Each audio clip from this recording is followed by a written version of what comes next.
मैं सबसे पहले भारत के राष्ट्रीय धर्म ग्रंथ भारतीय संविधान को नमन करता हूँ। तत्पश्चात नमन करता हूँ उस चक्रयुक्त तिरंगे को जो हमें मानव होने का एहसास कराता है। मैं नमन करता हूँ उन तमाम महापुरुषों को जिनके कुर्बानियों और संघर्षों के बदौलत हमारे देश को आज़ादी मिली। साथियों, हमारे देश में आज़ादी के बाद जिन जिन लोगों के हाथों में सत्ता की बागडोर आई है उन लोगों ने दो तरह की बहुत ज़बरदस्त घोटाला करने की कोशिश की है। मेरे साथियों, पहला तो आर्थिक घोटाला और दूसरा सांस्कृतिक घोटाला। दोस्तों, आर्थिक घोटाला पर तो सभी की नज़र होती है, लेकिन सांस्कृतिक घोटाला पर किसी ने ध्यान नहीं दिया। शायद इसी वजह से हमारे देश की ये स्थिति है और आज भी सांस्कृतिक घोटाला जारी है, मगर ध्यान नहीं दिया जा रहा है। मेरे साथियों, अगर इस सांस्कृतिक घोटाला पर ध्यान नहीं दिया गया तो हमारा देश फिर से गुलाम हो सकता है। हमारे देश के राष्ट्रीय प्रतीकों के साथ जो छेड़खानी किया जा रहा है दोस्तों, निश्चित ही आने वाले समय में विनाशकारी हो सकता है। हमारे देश के सभी राष्ट्रीय प्रतीक तमाम भारत के लोगों को एक सूत्र में बांधकर प्रेम, व्यवहार एवं लोक कल्याणकारी राष्ट्र और भारतीय होने का एहसास कराता है। हमारे देश का संविधान और राष्ट्रीय प्रतीक कितनी स्वच्छ मनसा से बनाई गई है, जिसमें सबका कल्याण होना निश्चित है। फिर भी ना जाने क्यों कुछ लोग इसे बदलने की साजिश कर रहे हैं। कोई कह रहा है कि भारत के राष्ट्रीय पशु बाघ की जगह गाय होना चाहिए। मेरे साथियों, क्योंकि इस देश के लोग गाय को माता मानते हैं। मेरे प्यारे देशवासियों, हमारे राष्ट्रीय पशु बाघ और गाय में क्या अंतर है, उनके चरित्र में क्या अंतर है, ये बात किसी को बताने की जरूरत नहीं है। किसी भी देश के राष्ट्रीय प्रतीक बनाए किस लिए जाते हैं, ये बात जानना बहुत ही जरूरी है। किसी भी देश के राष्ट्रीय प्रतीक इसलिए बनाए जाते हैं कि उस देश के सत्ता में बैठे लोग उस राष्ट्रीय प्रतीकों से प्रेरणा लेते रहें कि हमें इस देश को कैसे चलाना है। कोई व्यक्ति गाय से क्या प्रेरणा ले सकता है? गाय के अंदर क्या क्वालिटी है जो हमारे देश हित में काम आ सकेगी, जो कि बाघ के अंदर ना हो? कोई बताए हमें। जिस पशु को लोग खूंटे से बांध कर रखते हों, जिस पशु को लोग सुबह शाम दुहते हों और दूध ना देने पर 4 डंडा मार भी देते हों और नहीं तो उसे सुइया भी लगा देते हों, बताइए कि ऐसे पशु हमारे देश का राष्ट्रीय पशु कैसे हो सकता है? कैसे हो सकता है? एक तरफ लोग इसे माता कह रहे हैं और दूसरी तरफ इस तरह के दुर्व्यवहार कर रहे हैं। अपनी माता के साथ कोई ऐसा दुर्व्यवहार करता है क्या? कोई बताए हमें। गाय को राष्ट्रीय पशु बनाने की मांग करने वाले ही लोग देश में जगह जगह मंच पर भारत माता की जय बोल रहे हैं। चिल्ला चिल्ला कर बोलते हैं भारत माता की जय, भारत माता की जय, और नहीं तो दूसरों से जबरदस्ती बुलवाते भी हैं कि बोलो भारत माता की जय। मेरे साथियों, ये देशभक्ति नहीं है, यह देशभक्ति नहीं है, बल्कि यह एक शाब्दिक और सांस्कृतिक घोटाला है। मेरे प्यारे देशवासियों, जो लोग व्याकरण पढ़े होंगे वो लोग अच्छी तरह से जानते हैं कि जिस तरह से किसी भी नदी का नाम स्त्रीलिंग होता है, जिस तरह से किसी भी नदी का नाम स्त्रीलिंग होता है, उसी तरह किसी भी देश का पुल्लिंग होता है। आप लोगों ने कभी सुना है अमेरिका माता की जय हो, जापान माता की जय, श्रीलंका माता की जय? कभी सुना है आपने? नहीं ना। इसीलिए भारत को माता या पिता कहना एक देशद्रोह है, एक देश का अपमान है, घोर अपमान है इस देश का। मेरे साथियों, भारत शब्द एक व्यक्तिवाचक संज्ञा नहीं है, बल्कि एक भाववाचक संज्ञा है। भारत एक व्यक्तिवाचक संज्ञा नहीं है, एक भाववाचक संज्ञा है, जिसका अर्थ होता है भाव प्लस रत। यानी भाव मतलब प्रकाश और रत मतलब लगातार। यानी जहां से लगातार प्रकाश निकलता हो उसे ही भारत कहते हैं। और वो यही धरती है जहां से ज्ञान का प्रकाश निकलता था और पूरा विश्व प्रकाशमय होता था। ये ज्ञान का प्रकाश आज से 2500 वर्ष पहले यही नालंदा की धरती से निकला करता था। और इसी वजह से दलाई लामा जैसे लोग भी कहते हैं कि भारत हमारा विश्व गुरु है, भारत हमारा गुरु है। मेरे साथियों, जब जब किसी धर्म संप्रदाय के लोग सत्ता में आते हैं तब तब कुछ न कुछ सांस्कृतिक घोटाला करने की फिराक में रहते हैं। और कुछ इसी तरह की घोटाला होने वाली है। कुछ लोग भारत के राष्ट्रीय धर्म ग्रंथ गीता को घोषित करना चाहते हैं। मेरे साथियों, कुछ लोग भारत के राष्ट्रीय धर्म ग्रंथ गीता को घोषित करना चाहते हैं क्योंकि गीता पक्ष के ही लोगों का सरकार बना है। हमारे देश का राष्ट्रीय धर्म ग्रंथ भारतीय संविधान है ही, तो फिर गीता को बनाने की क्या जरूरत है। आज हिंदू की सरकार बनी है तो गीता को राष्ट्रीय धर्म ग्रंथ घोषित करेंगे। कल मुसलमान की सरकार बनेगी तो कुरान को राष्ट्रीय धर्म ग्रंथ घोषित करेगा। यह सिलसिला कब तक चलता रहेगा।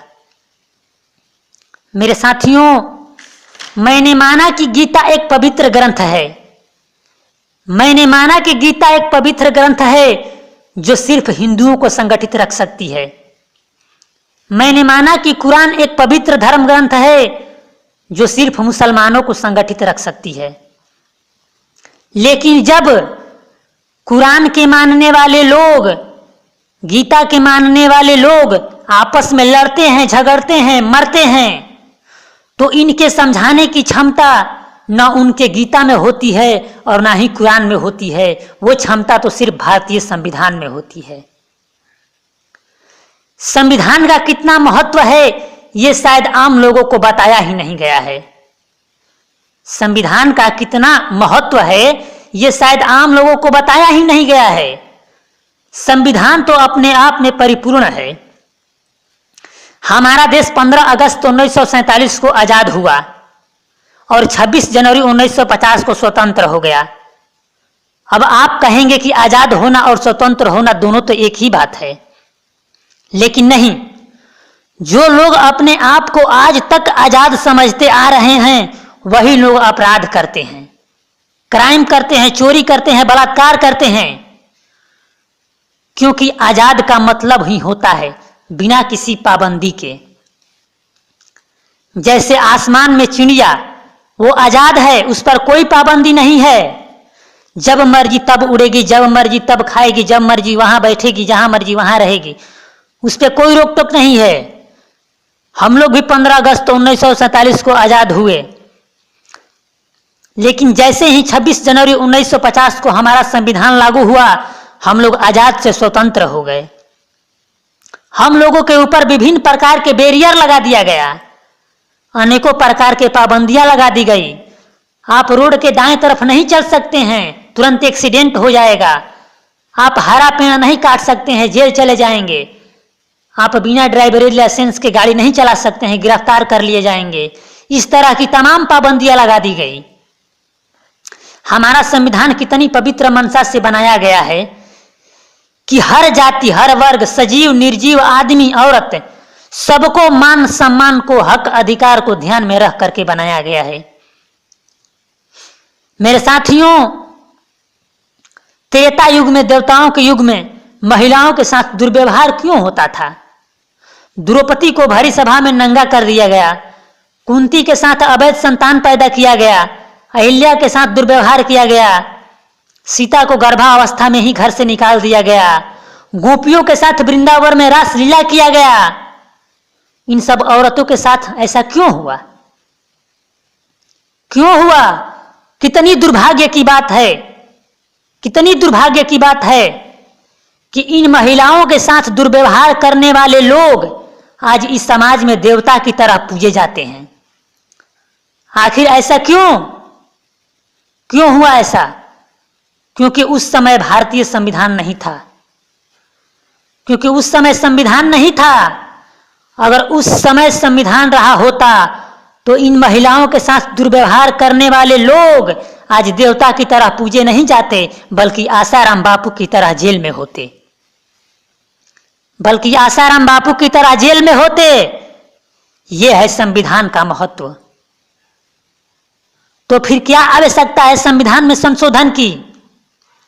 इसीलिए मैं कहता हूं साथियों कि अरे बहुत पढ़ लिए गीता और कुरान को, अरे बहुत पढ़ लिए गीता और कुरान को, अब तो पढ़ो भारत के संविधान को।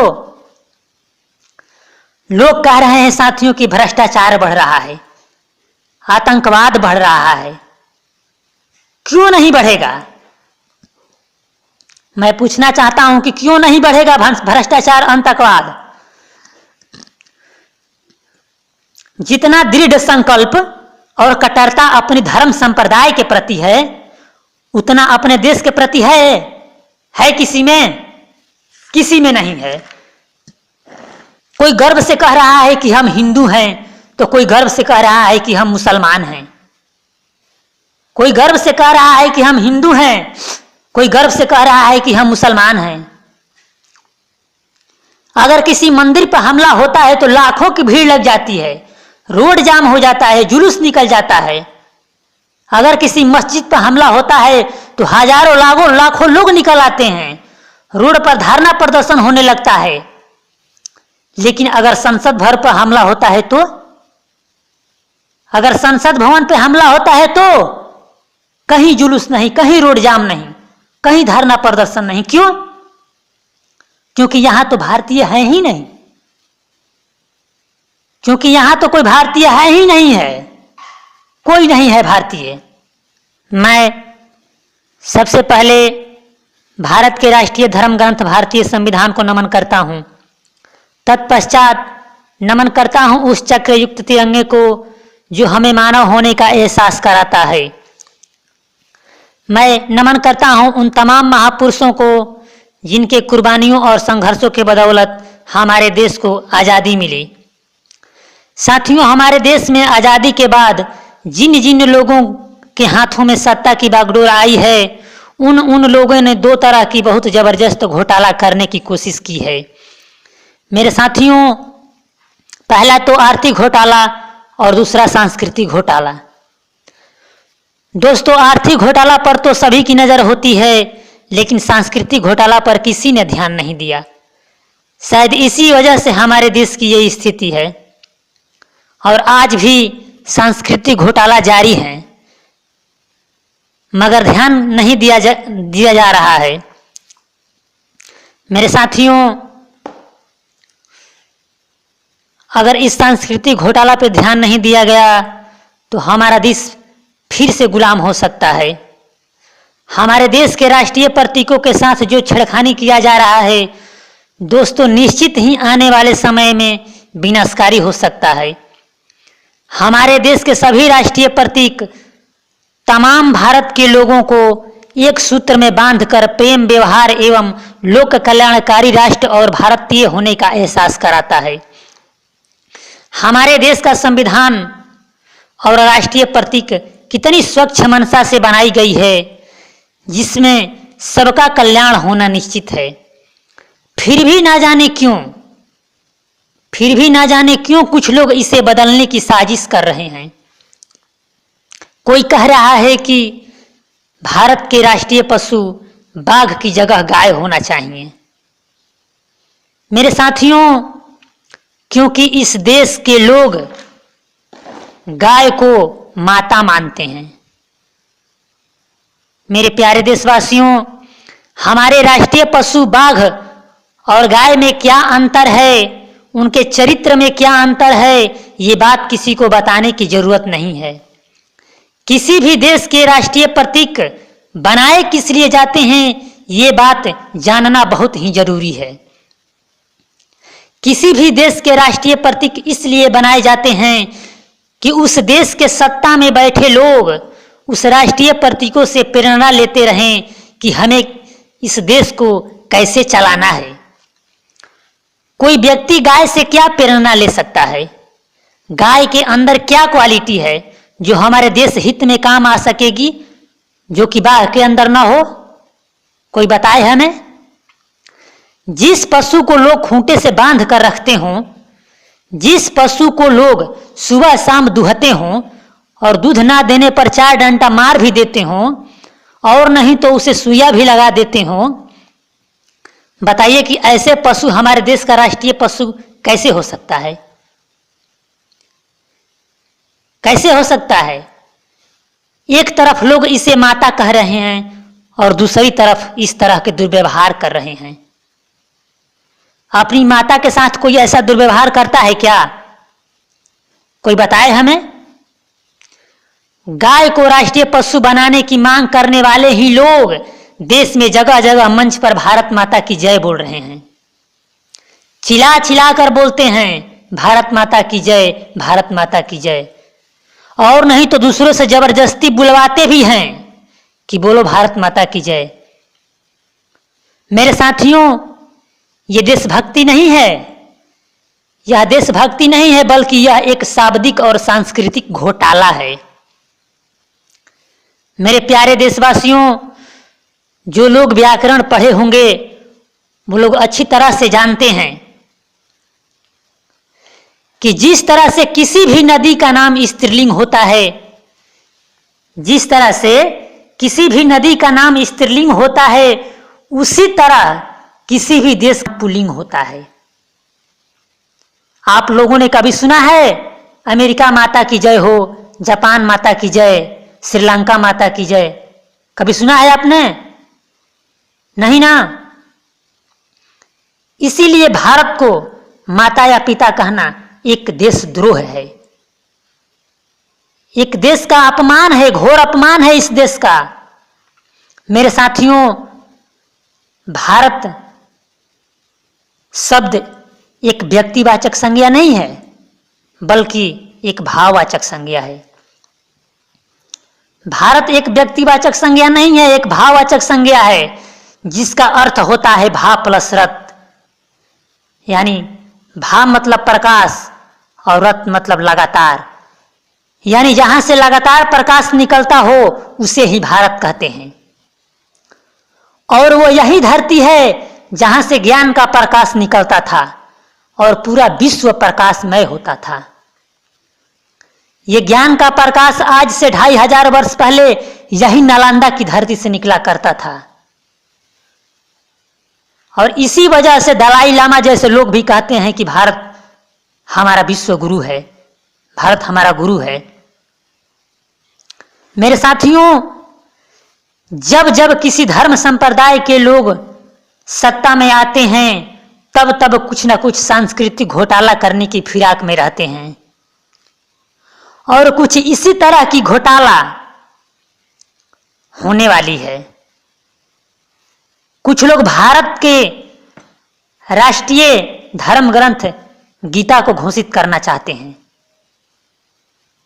मेरे साथियों, कुछ लोग भारत के राष्ट्रीय धर्म ग्रंथ गीता को घोषित करना चाहते हैं क्योंकि गीता पक्ष के ही लोगों का सरकार बना है। हमारे देश का राष्ट्रीय धर्म ग्रंथ भारतीय संविधान है ही, तो फिर गीता को बनाने की क्या जरूरत है? आज हिंदू की सरकार बनी है तो गीता को राष्ट्रीय धर्म ग्रंथ घोषित करेंगे।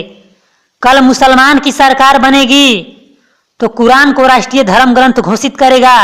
यह सिलसिला कब तक चलता रहेगा?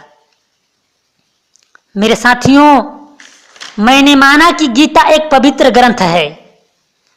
मैंने माना कि गीता एक पवित्र ग्रंथ है जो सिर्फ हिंदुओं को संगठित रख सकती है। मैंने माना कि कुरान एक पवित्र धर्म ग्रंथ है जो सिर्फ मुसलमानों को संगठित रख सकती है। लेकिन जब कुरान के मानने वाले लोग, गीता के मानने वाले लोग आपस में लड़ते हैं, झगड़ते हैं, मरते हैं, तो इनके समझाने की क्षमता न उनके गीता में होती है और ना ही कुरान में होती है। वो क्षमता तो सिर्फ भारतीय संविधान में होती है। संविधान का कितना महत्व है ये शायद आम लोगों को बताया ही नहीं गया है। संविधान का कितना महत्व है ये शायद आम लोगों को बताया ही नहीं गया है। संविधान तो अपने आप में परिपूर्ण है। हमारा देश 15 अगस्त 1947 को आजाद हुआ और 26 जनवरी 1950 को स्वतंत्र हो गया। अब आप कहेंगे कि आजाद होना और स्वतंत्र होना दोनों तो एक ही बात है, लेकिन नहीं। जो लोग अपने आप को आज तक आजाद समझते आ रहे हैं वही लोग अपराध करते हैं, क्राइम करते हैं, चोरी करते हैं, बलात्कार करते हैं, क्योंकि आजाद का मतलब ही होता है बिना किसी पाबंदी के। जैसे आसमान में चिड़िया, वो आजाद है, उस पर कोई पाबंदी नहीं है। जब मर्जी तब उड़ेगी, जब मर्जी तब खाएगी, जब मर्जी वहां बैठेगी, जहां मर्जी वहां रहेगी, उस पर कोई रोक टोक नहीं है। हम लोग भी 15 अगस्त 1947 को आजाद हुए, लेकिन जैसे ही 26 जनवरी 1950 को हमारा संविधान लागू हुआ, हम लोग आजाद से स्वतंत्र हो गए। हम लोगों के ऊपर विभिन्न प्रकार के बैरियर लगा दिया गया, अनेकों प्रकार के पाबंदियां लगा दी गई। आप रोड के दाएं तरफ नहीं चल सकते हैं, तुरंत एक्सीडेंट हो जाएगा। आप हरा पेड़ नहीं काट सकते हैं, जेल चले जाएंगे। आप बिना ड्राइवरी लाइसेंस के गाड़ी नहीं चला सकते हैं, गिरफ्तार कर लिए जाएंगे। इस तरह की तमाम पाबंदियां लगा दी गई। हमारा संविधान कितनी पवित्र मनसा से बनाया गया है कि हर जाति, हर वर्ग, सजीव निर्जीव, आदमी औरत, सबको मान सम्मान को, हक अधिकार को ध्यान में रख करके बनाया गया है। मेरे साथियों, त्रेता युग में, देवताओं के युग में महिलाओं के साथ दुर्व्यवहार क्यों होता था? द्रौपदी को भरी सभा में नंगा कर दिया गया, कुंती के साथ अवैध संतान पैदा किया गया, अहिल्या के साथ दुर्व्यवहार किया गया, सीता को गर्भावस्था में ही घर से निकाल दिया गया, गोपियों के साथ वृंदावन में रासलीला किया गया। इन सब औरतों के साथ ऐसा क्यों हुआ? क्यों हुआ? कितनी दुर्भाग्य की बात है, कितनी दुर्भाग्य की बात है कि इन महिलाओं के साथ दुर्व्यवहार करने वाले लोग आज इस समाज में देवता की तरह पूजे जाते हैं। आखिर ऐसा क्यों? क्यों हुआ ऐसा? क्योंकि उस समय भारतीय संविधान नहीं था, क्योंकि उस समय संविधान नहीं था। अगर उस समय संविधान रहा होता तो इन महिलाओं के साथ दुर्व्यवहार करने वाले लोग आज देवता की तरह पूजे नहीं जाते, बल्कि आसाराम बापू की तरह जेल में होते, बल्कि आसाराम बापू की तरह जेल में होते। यह है संविधान का महत्व। तो फिर क्या आवश्यकता है संविधान में संशोधन की? इसीलिए मैं कहता हूं साथियों कि अरे बहुत पढ़ लिए गीता और कुरान को, अरे बहुत पढ़ लिए गीता और कुरान को, और भारतीय हो भी संविधान, और भारतीय हो भी कैसे? भारत में तो भारतीय पैदा करने का जुगाड़ ही नहीं है। मेरे साथियों, भारत में तो भारतीय पैदा करने का जुगाड़ ही नहीं है। बनारस में हिंदू विश्वविद्यालय खोल दिया गया, बनारस में काशी हिंदू विश्वविद्यालय खोल दिया गया। तो जो लोग हिंदू विश्वविद्यालय से पढ़ करके जाएंगे वह मंदिर का ना रक्षा करेंगे कि संसद भवन का? बताइए। अलीगढ़ में मुस्लिम विश्वविद्यालय खोल दिया गया, तो जो लोग मुस्लिम विश्वविद्यालय से पढ़ करके जाएंगे वह मस्जिद का ना रक्षा करेंगे कि संसद भवन का? संसद भवन का तो रक्षा वो लोग न करते जो कि भारतीय विश्वविद्यालय से पढ़ करके जाते। हिंदू बनाने के लिए इस देश में हिंदू विश्वविद्यालय है, मुस्लिम बनाने के लिए इस देश में मुस्लिम विश्वविद्यालय है। लेकिन मुझे बहुत दुख के साथ कहना पड़ रहा है साथियों कि एक भारतीय पैदा करने के लिए इस भारत में कोई भारतीय विश्वविद्यालय नहीं है। तो क्या भ्रष्टाचार नहीं बढ़ेगा, आतंकवाद नहीं बढ़ेगा? बताओ। एक मुसलमान के बच्चा को पता है कि हमें हर जुम्मे की नमाज अदा करनी है, मस्जिद में चप्पल लगाकर नहीं जाना चाहिए। एक हिंदू को बच्चा को पता है कि रोज सुबह हनुमान चालीसा पढ़ना है। एक मंदिर दिख जाए तो सर झुका लेना है, मंदिर को प्रणाम करना है। लेकिन अगर एक तिरंगा झंडा दिख जाए तो कैसे खड़ा होना है? अगर कान में जनगण मन अधिनायक की आवाज सुनाई दे दे तो क्या करना है, ये किसी को पता नहीं है। ये किसी को पता नहीं है। हमारे देश में दशहरा पर हजारों लाखों की भीड़ लग जाती है। हमारे देश में दशहरा पर हजारों लाखों की भीड़ लग जाती है, जबकि वो एक धर्म संप्रदाय का त्योहार है। ईद बकरीद पर हजारों लाखों की भीड़ लग जाती है, जबकि वो एक सिर्फ धर्म संप्रदाय का त्योहार है। लेकिन 15 अगस्त और 26 जनवरी सबका त्योहार है, तो फिर भी 10-15 बच्चे और मास्टर ही मिलकर मना लेते हैं। कहते हैं वो तो सरकार का पर्व है, हमें क्या उससे लेना देना। ये है इस देश की स्थिति। ये है इस देश की स्थिति। कह रहे हैं कि भ्रष्टाचार खत्म ही नहीं हो रहा है। हमारे देश के लोग उतना कानून में नहीं विश्वास करते हैं। हमारे देश के लोग उतना कानून से नहीं डरते हैं जितना कि ईश्वर से डरते हैं, अल्लाह से डरते हैं। एक गाड़ी चलाने वाला व्यक्ति, ड्राइवर, ट्रैफिक के लाल सिग्नल देखकर रुके या ना रुके, ट्रैफिक के लाल सिग्नल देखकर रुके या ना रुके, लेकिन अगर एक रास्ते में बिल्ली या सियार दिख जाए तो वो जरूर रुकेगा। एक बिल्ली या सियार दिख जाए तो वो जरूर रुकेगा। ये है हमारे देश के लोगों की सोच। हमारे देश के लोगों के दिमाग में जितना अलौकिक शक्तियों के बारे में बताया गया है, उतना अगर संविधान के बारे में बताया गया होता तो सोचिए कि ये भारत कैसा होता। सोचिए कि ये भारत कैसा होता। लोग कहते हैं कि अरे चोरी मत करो, भगवान सब देख रहा है। अरे झूठ मत बोलो, भगवान सब सुन रहा है। किसी का बुरा मत करो, भगवान श्राप दे देगा। मेरे प्यारे देशवासियों, क्या ये सब रुकता है? चोरी नहीं होता है, अपहरण नहीं होता है, झूठ लोग नहीं बोलते हैं? बताओ। अरे मंदिरों की घंटियां तक चोरी हो जाती है, भगवान के आंख भी निकाल लिए जाते हैं। क्यों?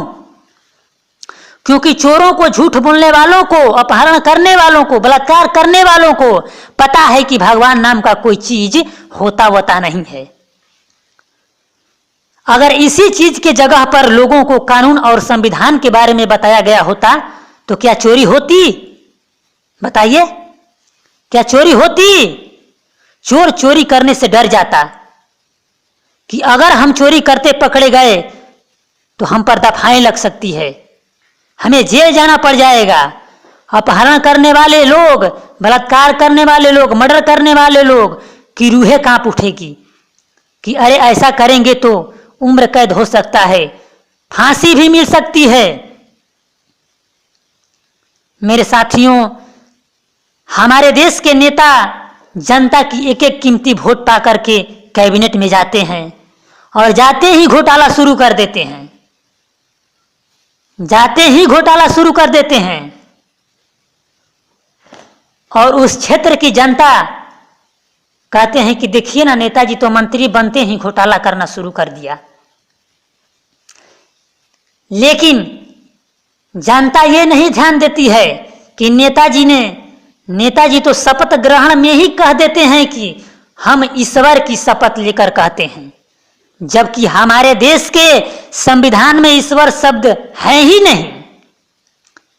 हमारा संविधान ईश्वर का महत्व ही नहीं देता है, फिर भी नेताजी कहते हैं कि हम ईश्वर की शपथ लेकर कहता हूं, क्योंकि नेताजी को पता है कि इस दुनिया में ईश्वर होता नहीं है।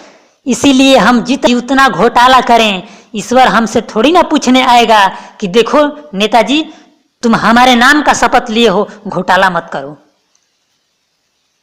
अरे नेताजी तो घोटाला तब नहीं न करते जब वो इस देश की जनता का शपथ लेते कि हम भारत की जनता, हम भारत के लोगों के शपथ लेकर कहता हूं, तब न उन्हें पता होता कि हम अगर गलती भी करेंगे तो हमें जनता को जवाब देना होगा, नहीं तो लोग हमें अगली बार वोट नहीं देंगे,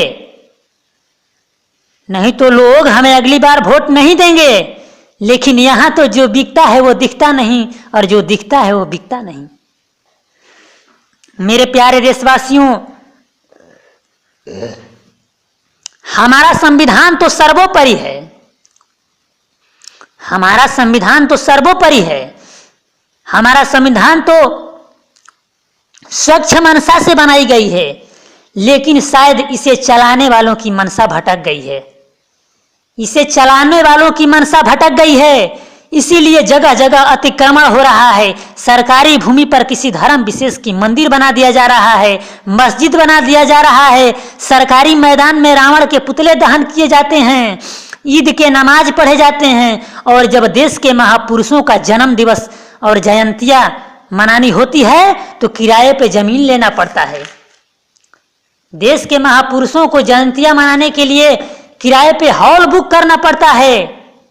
मेरे प्यारे देशवासियों, अगर वाकई में इस देश को आतंकवाद और भ्रष्टाचार से मुक्त करना है, अगर इस देश को वाकई में आतंकवाद और भ्रष्टाचार से मुक्त करना है तो छोड़ दो पूजा करना गीता और कुरान को। अरे छोड़ दो पूजा करना गीता और कुरान को, शुरू कर दो पूजा करना भारत के संविधान को। मेरे प्यारे भाइयों, माताएं एवं बहनों, पूजा करने का मतलब ये नहीं होता कि रोज सुबह जगो, नहाओ धोवो और अगरबत्ती दिखाना शुरू कर दो, बल्कि पूजा का मतलब ये होता है पू मतलब पूरा और जा मतलब जानकारी, यानी संविधान के बारे में पूरा जानकारी हासिल कर लो। देखो ये देश अपने आप बदल जाएगा। पूरा जानकारी हासिल कर लो, देखो देश अपने आप बदल जाएगा। इसीलिए मैं इस देश की सरकार से, इस देश के पार्लियामेंट में बैठे उन नेताओं से रिक्वेस्ट करता हूं, गुजारिश करता हूं कि संविधान में संशोधन करने की जरूरत नहीं है। हिम्मत है तो संविधान के अनुसार देश के लोगों में संशोधन कर डालो। हिम्मत है तो संविधान के अनुसार देश के लोगों में संशोधन कर डालो। देश फिर से सोने की चिड़िया बन जाएगा, देश फिर से सोने की चिड़िया बन जाएगा। मेरे साथियों, कुछ लोग बड़ी गर्व से इस देश को हिंदुस्तान भी कहते हैं, कुछ लोग बड़ी गर्व से इस देश को हिंदुस्तान भी कहते आ रहे हैं, जबकि हमारे देश के संविधान में हिंदुस्तान शब्द का कहीं भी जिक्र नहीं किया गया है। मेरे प्यारे देशवासियों, हमारे देश के संविधान में हिंदुस्तान शब्द का कहीं भी जिक्र नहीं किया गया है, और ना ही किसी इतिहास में आप लोगों ने पढ़ा होगा। आप लोगों ने किसी प्राचीन इतिहास में हिंदुस्तान शब्द का नाम नहीं सुना होगा। तो ये हिंदुस्तान शब्द कहां से आ गया? कौन रख दिया इस देश का नाम हिंदुस्तान? मेरे प्यारे देशवासियों, इस देश का नाम हिंदुस्तान वही लोग रखे हैं जो लोग इस देश को हिंदू राष्ट्र घोषित करने का प्रयास कर रहे हैं। मेरे साथियों, मेरे प्यारे देशवासियों, इस देश को हिंदुस्तान कहना गाली देने के बराबर है। इस देश का अपमान है, इस देश का मनहानि करना है, एक राष्ट्रद्रोह है। क्योंकि हिंदुस्तान का अर्थ होता है हिंदुओं का देश। हिंदू प्लस स्थान यानी बराबर हिंदुस्तान, यानी केवल हिंदुओं का रहने का स्थान, जहां पर केवल हिंदू रहते हैं उसे ही हिंदुस्तान कह सकते हैं। लेकिन मेरे प्यारे देशवासियों, ये तो ऐसा देश है जहां भी हिंदू भी रहता है, मुसलमान भी रहता है, सिख भी रहता है, ईसाई भी रहता है। तो बतलाइए कि इस देश का नाम हिंदुस्तान कैसे हो सकता है? धन्यवाद। और भारतीय हो भी कैसे? और भारतीय हो भी कैसे? भारत में तो भारतीय पैदा करने का जुगाड़ ही नहीं है। मेरे साथियों, भारत में तो भारतीय पैदा करने का जुगाड़ ही नहीं है। बनारस में हिंदू विश्वविद्यालय खोल दिया गया, बनारस में काशी हिंदू विश्वविद्यालय खोल दिया गया। तो जो लोग हिंदू विश्वविद्यालय से पढ़ करके जाएंगे वह मंदिर का ना रक्षा करेंगे कि संसद भवन का? बताइए। अलीगढ़ में मुस्लिम विश्वविद्यालय खोल दिया गया, तो जो लोग मुस्लिम विश्वविद्यालय से पढ़ करके जाएंगे वो मस्जिद का ना रक्षा करेंगे कि संसद भवन का? संसद भवन का तो रक्षा वो लोग न करते जो कि भारतीय विश्वविद्यालय से पढ़ करके जाते। हिंदू बनाने के लिए इस देश में हिंदू विश्वविद्यालय है, मुस्लिम बनाने के लिए इस देश में मुस्लिम विश्वविद्यालय है। लेकिन मुझे बहुत दुख के साथ कहना पड़ रहा है साथियों कि एक भारतीय पैदा करने के लिए इस भारत में कोई भारतीय विश्वविद्यालय नहीं है। तो क्या भ्रष्टाचार नहीं बढ़ेगा? आतंकवाद नहीं बढ़ेगा? बताओ। एक मुसलमान के बच्चा को पता है कि हमें हर जुम्मे की नमाज अदा करनी है, मस्जिद में चप्पल लगाकर नहीं जाना चाहिए। एक हिंदू को बच्चा को पता है कि रोज सुबह हनुमान चालीसा पढ़ना है। एक मंदिर दिख जाए तो सर झुका लेना है, मंदिर को प्रणाम करना है। लेकिन अगर एक तिरंगा झंडा दिख जाए तो कैसे खड़ा होना है, अगर कान में जनगण मन अधिनायक की आवाज सुनाई दे दे तो क्या करना है, ये किसी को पता नहीं है। ये किसी को पता नहीं है। हमारे देश में दशहरा पर हजारों लाखों की भीड़ लग जाती है। हमारे देश में दशहरा पर हजारों लाखों की भीड़ लग जाती है, जबकि वो एक धर्म संप्रदाय का त्योहार है। ईद बकरीद पर हजारों लाखों की भीड़ लग जाती है, जबकि वो एक सिर्फ धर्म संप्रदाय का त्योहार है। लेकिन 15 अगस्त और 26 जनवरी सबका त्योहार है, तो फिर भी 10-15 बच्चे और मास्टर ही मिलकर मना लेते हैं। कहते हैं वो तो सरकार का पर्व है, हमें क्या उससे लेना देना। ये है इस देश की स्थिति, ये है इस देश की स्थिति। कह रहे हैं कि भ्रष्टाचार खत्म ही नहीं हो रहा है। हमारे देश के लोग उतना कानून में नहीं विश्वास करते हैं। हमारे देश के लोग उतना कानून से नहीं डरते हैं जितना कि ईश्वर से डरते हैं, अल्लाह से डरते हैं। एक गाड़ी चलाने वाला व्यक्ति, ड्राइवर, ट्रैफिक के लाल सिग्नल देखकर रुके या ना रुके, ट्रैफिक के लाल सिग्नल देखकर रुके या ना रुके, लेकिन अगर एक रास्ते में बिल्ली या सियार दिख जाए तो वो जरूर रुकेगा। एक बिल्ली या सियार दिख जाए तो वो जरूर रुकेगा। ये है हमारे देश के लोगों की सोच। हमारे देश के लोगों के दिमाग में जितना अलौकिक शक्तियों के बारे में बताया गया है, उतना अगर संविधान के बारे में बताया गया होता तो सोचिए कि ये भारत कैसा होता। सोचिए कि ये भारत कैसा होता। लोग कहते हैं कि अरे चोरी मत करो, भगवान सब देख रहा है। अरे झूठ मत बोलो, भगवान सब सुन रहा है। किसी का बुरा मत करो, भगवान श्राप दे देगा। मेरे प्यारे देशवासियों, क्या ये सब रुकता है? चोरी नहीं होता है, अपहरण नहीं होता है, झूठ लोग नहीं बोलते हैं? बताओ। अरे मंदिरों की घंटियां तक चोरी हो जाती है, भगवान के आंख भी निकाल लिए जाते हैं। क्यों? क्योंकि चोरों को, झूठ बोलने वालों को, अपहरण करने वालों को, बलात्कार करने वालों को पता है कि भगवान नाम का कोई चीज होता वता नहीं है। अगर इसी चीज के जगह पर लोगों को कानून और संविधान के बारे में बताया गया होता तो क्या चोरी होती? बताइए, क्या चोरी होती? चोर चोरी करने से डर जाता कि अगर हम चोरी करते पकड़े गए तो हम पर दफाएं लग सकती है, हमें जेल जाना पड़ जाएगा। अपहरण करने वाले लोग, बलात्कार करने वाले लोग, मर्डर करने वाले लोग की रूहें कांप उठेगी कि अरे ऐसा करेंगे तो उम्र कैद हो सकता है, फांसी भी मिल सकती है।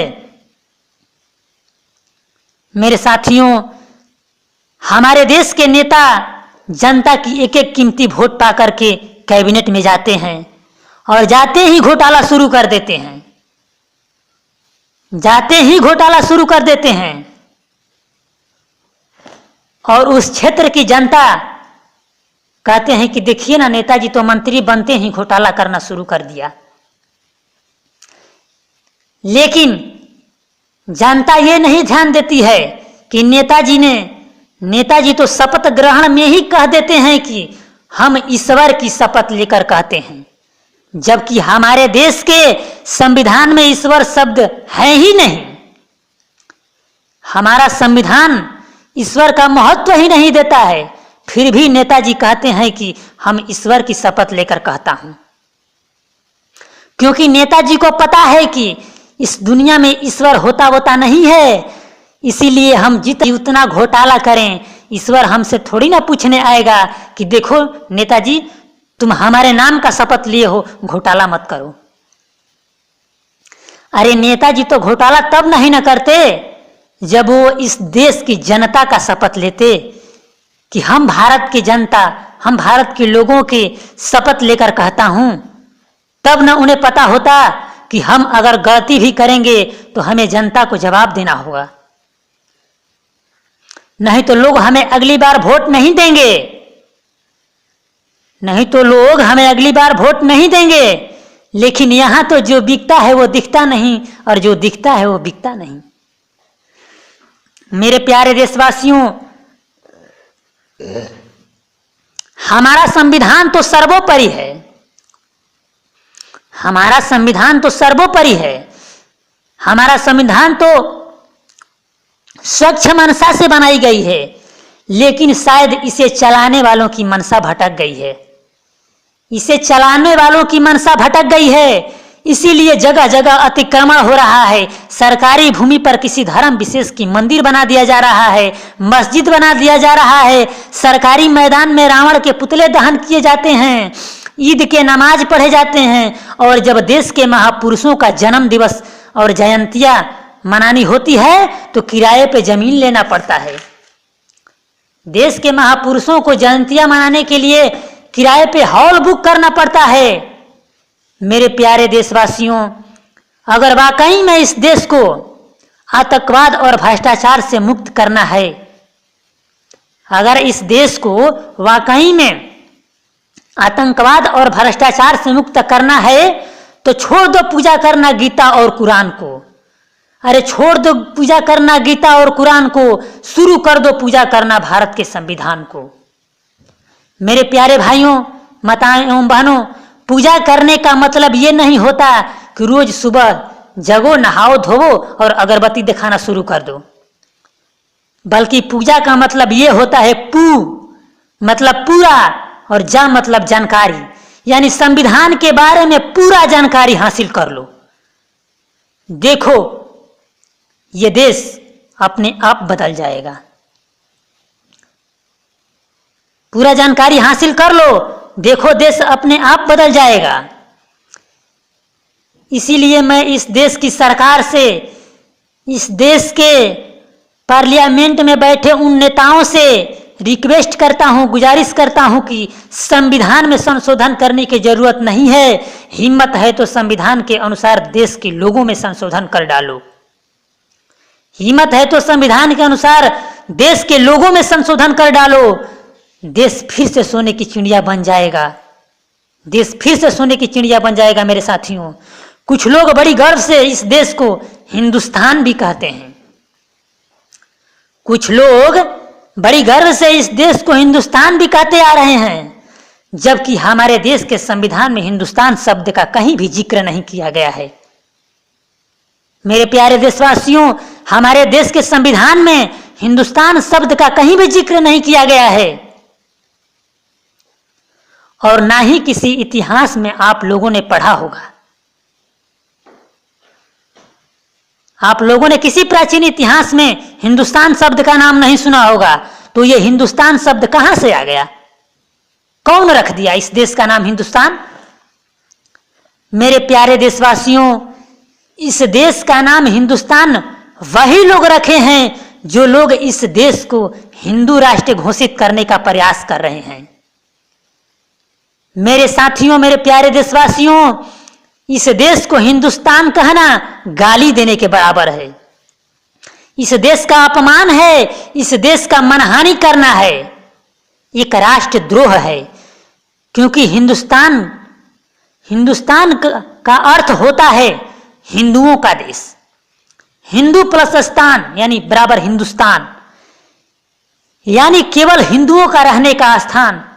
जहां पर केवल हिंदू रहते हैं उसे ही हिंदुस्तान कह सकते हैं। लेकिन मेरे प्यारे देशवासियों, ये तो ऐसा देश है जहां भी हिंदू भी रहता है, मुसलमान भी रहता है, सिख भी रहता है, ईसाई भी रहता है। तो बतलाइए कि इस देश का नाम हिंदुस्तान कैसे हो सकता है। धन्यवाद।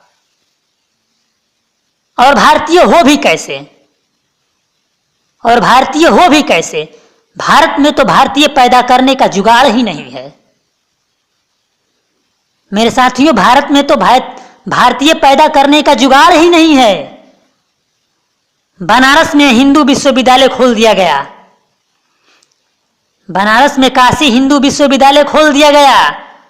तो जो लोग हिंदू विश्वविद्यालय से पढ़ करके जाएंगे वह मंदिर का ना रक्षा करेंगे कि संसद भवन का? बताइए। अलीगढ़ में मुस्लिम विश्वविद्यालय खोल दिया गया, तो जो लोग मुस्लिम विश्वविद्यालय से पढ़ करके जाएंगे वो मस्जिद का ना रक्षा करेंगे कि संसद भवन का?